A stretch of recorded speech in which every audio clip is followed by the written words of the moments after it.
আপনি যদি R15 নিয়ে কোথাও দাঁড়ান, তাহলে মানুষ আপনার R15কেই দেখবে, আপনাকে না। কিন্তু কোনো বিশ্বসেরা ফুটবল কিংবা ক্রিকেট প্লেয়ার যদি BMW নিয়েও দাঁড়ায়, সবাই কিন্তু ওই প্লেয়ারটাকেই দেখবে, তার BMW কেনা। আপনি যদি 10,000 টাকা দামের গেঞ্জি আর প্যান্ট পরেন, তাহলে মানুষ আপনার গেঞ্জি আর প্যান্টটাকেই দেখবে, আপনাকে না।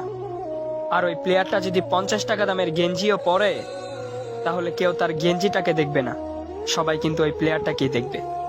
তাই আইফোন লাগবে, DSLR লাগবে, বাইক লাগবে, বাবা মাকে এত প্যারা না দিয়ে, ব্র্যান্ডের পিছনে না ছুটে নিজেকে ব্র্যান্ড বানানোর চেষ্টা করুন। নিজেকে এমন ভাবে তৈরি করে তুলুন যাতে মানুষ আপনাকে ব্র্যান্ড বলতে বাধ্য হয়। আর আপনি যখন ব্র্যান্ড হয়ে যাবেন, তখন আপনার 20 টাকা দামের ছেঁড়া রুমালটাও নিলামে বিক্রি হবে লক্ষ টাকায়। আর আপনি যখন ব্র্যান্ড হয়ে যাবেন, তখন আপনার প্রত্যেকটা জিনিসও ব্র্যান্ড হয়ে যাবে। তাই নিজেকে ব্র্যান্ড বানাতে হলে নিজের সিদ্ধান্তে চলতে হবে, অন্যের না।